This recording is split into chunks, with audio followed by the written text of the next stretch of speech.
এই যে গত 3 দিন আগে বিদায় নিয়ে চলে গেলেন বাংলাদেশের বিশাল বড় একটা নেতা তোফায়েল আহমেদ, তিনি বিদায় নেওয়ার পরে মানুষ শুধুমাত্র আলহামদুলিল্লাহ বলে বলে সোশ্যাল মিডিয়াতে ঝড় তুলেছে।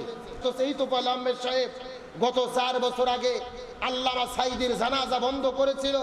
আল্লামা সাঈদীর জানাজায় 40 ধারা জারি করেছিল। যেই নেতারা কোরআনের পাখি, তামাম পৃথিবীর জগৎ বিখ্যাত মুফাসসির আল্লামা সাঈদীর জানাজা বন্ধ করলো, আজকে তাদের জানাজা হচ্ছে প্রকাশ্যে। এটা কি তাদের জন্য সৌভাগ্য নয়? এই যে গত 3 দিন আগে বিদায় নিয়ে চলে গেলেন বাংলাদেশের বিশাল বড় একটা নেতা তোফায়েল আহমেদ, তিনি বিদায় নেওয়ার পরে মানুষ শুধুমাত্র আলহামদুলিল্লাহ বলে বলে সোশ্যাল মিডিয়াতে ঝড় তুলেছে। মানুষ মারা গেলে বলতে হবে কি ইন্না লিল্লাহ। আল্লাহর কোরআন বলেছেন আল্লাযীনা ইযা আসাবাতুহুম মুসিবা ক্বালু ইন্না লিল্লাহি ওয়া ইন্না ইলাইহি রাজিউন। যখন তোমাদের কাছে বিপদের খবর আসে তখন তোমরা ইন্না লিল্লাহ বলবা। অথচ তোফায়েল সাহেব মারা যাওয়ার পরে মানুষ বলতেছে আলহামদুলিল্লাহ। লক্ষণ ভালো না খারাপ? এটা জান্নাতি ব্যক্তির মৃত্যুর আলামত নয়, এটা হলো জাহান্নামী ব্যক্তির মৃত্যুর আলামত। আপনি মারা যাওয়ার পরে এলাকার মানুষ আপনার জন্য দোয়া করবে, কান্না করবে, ইন্না লিল্লাহ বলবে, এটাই তো প্রয়োজন ছিল। কিন্তু তোফায়েল আহমেদ সাহেব বড়ই সৌভাগ্যবান, তিনি বিদায় নিয়ে চলে গেলেন। হাজারো মানুষ তার জানাজায় গিয়ে তার জন্য দোয়া করতেছে। অথচ এই তোফায়েল আহমেদ সাহেব গত 4 বছর আগে আল্লামা সাঈদীর জানাজা বন্ধ করেছিল। আল্লামা সাঈদীর জানাজায় 40 ধারা জারি করেছিল। যেই নেতারা কোরআনের পাখি, তামাম পৃথিবীর জগৎ বিখ্যাত মুফাসসির আল্লামা সাঈদীর জানাজা বন্ধ করলো, আজকে তাদের জানাজা হচ্ছে প্রকাশ্যে। এটা কি তাদের জন্য সৌভাগ্য নয়? অবশ্যই সৌভাগ্যবান। আলেমের জানাজা বন্ধ করে দিয়েছে। অন্তত 500টা মসজিদে আল্লামা সাঈদীর দোয়া করার জন্য এই জালেমেরা হুজুরদের মসজিদ থেকে ঘাট ধরে বার করে দিয়েছে। চাকরি আউট। আবার জানাজা পড়তে গেছে ইমামকে গ্রেফতার করেছে। ঢাকায় বাইতুল মুকাররমে আল্লামা সাঈদীর জানাজা হওয়ার কথা ছিল, আমি গিয়েছিলাম, জানাজা হতে দেয়নি। 140 ধারা জারি, গোলাগুলি করে জানাজা বন্ধ করলো। তাহলে যেই জালেমেরা আলেমদের জানাজা বন্ধ করলো, আজকে তাদের জানাজা ঠিকই হচ্ছে। তারা সৌভাগ্যবান না? সৌভাগ্যবান, তারা জানাজা ঠিকই পাচ্ছে। আমরা তাদের জানাজা বাধা দিতেও চাই না, শরীয়ত সমর্থনও করে না।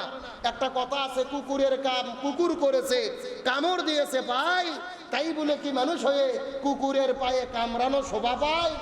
না, শোভা পায় না। কিন্তু অত্যন্ত একটা মারাত্মক বিষয়, বিদায় নিয়ে চলে গেলেন একটা মানুষ, মানুষ মরে গেলে দোয়া পড়তে হয়। অথচ জয় বাংলা স্লোগান দিয়ে মিছিল করে করে তাকে কবরে নিয়ে যা দাফন করতেছে। মানে এমন একটা ধর্ম, এদের দোয়া পড়া লাগতেছে না, জয় বাংলা স্লোগান দিয়ে লাশ কবরে ঢুকাচ্ছে। আচ্ছা বলেন তো, মানুষ মরে গেলে মানুষের জন্য দোয়া কোরআন হাদিসে আছে না নাই?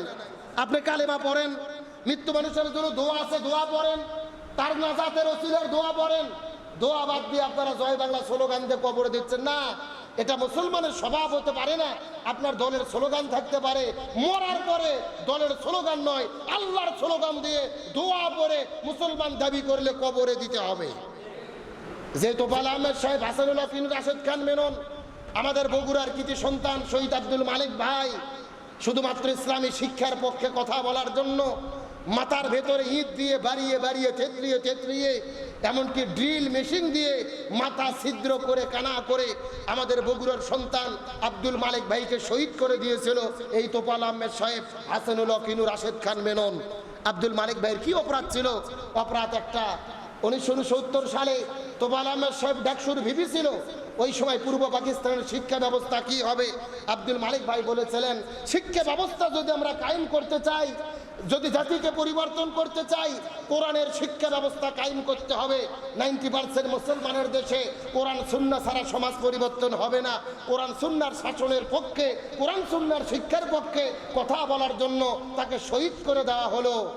আজকে তিনি বিদায়ের আগেই ফিরাউনের মতো তার শরীরটা শুকে শুকে শুটকির মতো হয়ে বিদায় নিয়ে চলে গেল।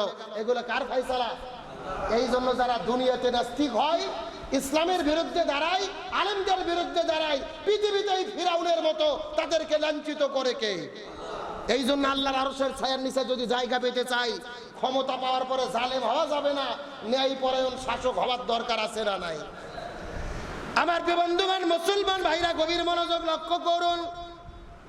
তাহলে আল্লাহ তাআলা আরশের ছায়ার নিচে 7 প্রকার মানুষদেরকে জায়গা করে দেবেন। তার মধ্যে প্রথম নম্বর হলেন যারা ন্যায়পরায়ণ শাসক হবে। ন্যায়পরায়ণ শাসক কে ছিলেন? হযরত ওমর ফারুক রাদিয়াল্লাহু তাআলা।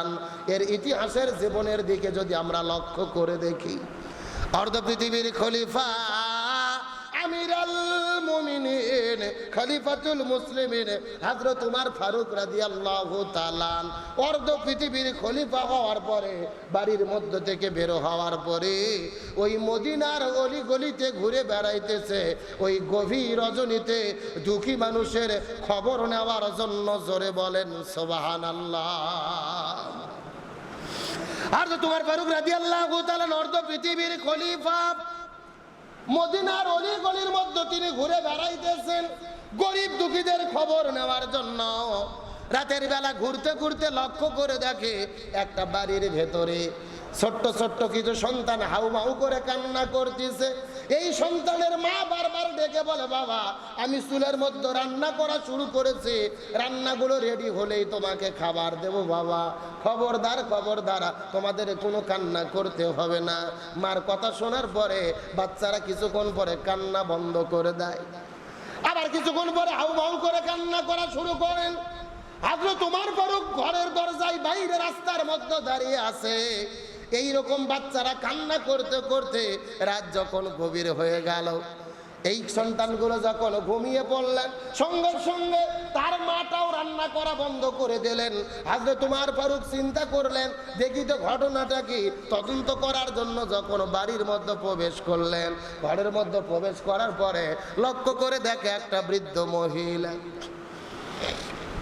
হযরত ওমর ফারুক জিজ্ঞাসা করলেন, হে বৃদ্ধ মহিলা, তোমার সন্তানগুলো সন্ধ্যার পর থেকে হাউমাউ করে কান্না করে খাবার খাওয়ার জন্য, কিন্তু তুমি তাদেরকে খাবার দাও না। তাদের পেটের মধ্যে বড় ক্ষুধা, খাবার না দিয়ে তুমি কেন পাতিলের মধ্যে রান্না করো? রান্না কি তোমার শেষ হবে না নাকি?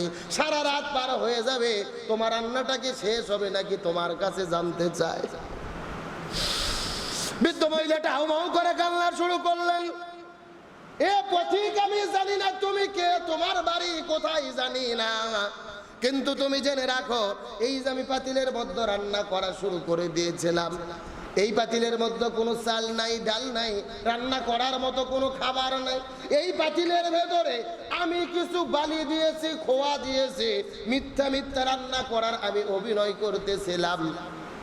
আজকে 1 নয় 2 নয় 3 দিন পার হয়ে গেছে, আমার বাড়ির মধ্যে কোনো খাবার নাই। হযরত ওমর ফারুক অর্ধ পৃথিবীর খলিফা, অনেক চেষ্টা করার পরেও আমি তাকে খুঁজে পাই নাই। কিন্তু আমার 3টা সন্তানটা সন্ধ্যা পার হওয়ার পরে হাউমাউ করে কান্না শুরু করে, খাবার খাইতে চাই, কিন্তু আমি কোথায় খাবার পাবো? খাবার দেওয়ার মতো কোনো সুযোগ না। এই জন্য পাতিলের ভেতরে কিছু ধুলা বালি ময়লা নিয়ে আর কিছু পাথর আর বালি নিয়ে রান্না করার অভিনয় করতেছিলাম। ওই সন্তানগুলো রান্না দেখতে দেখতে যেন ঘুমের মধ্যে ঘুমের ঘরে চলে যায়। আমার সন্তানগুলো এই রান্না দেখতে দেখতে দেখতে দেখতে যখন আস্তে করে ঘুমের মধ্যে চলে গেল, আমি তখন অভিনয় করাটা বন্ধ করে দিলাম। আমি আমার সন্তানগুলোকে ঘুমানোর জন্য এই মিথ্যা অভিনয় করলাম, শুধুমাত্র রান্না করা।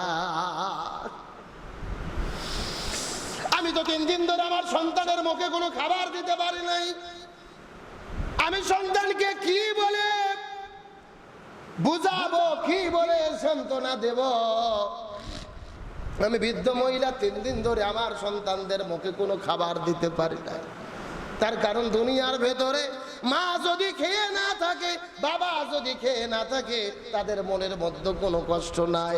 কিন্তু সন্তানকে যদি খাবার দিতে না পারে, সন্তানের মুখে যদি খাবার তুলে দিতে না পারে, চিৎকার করে বলেন তো বাবা মার মনের মধ্যে কষ্ট লাগে কি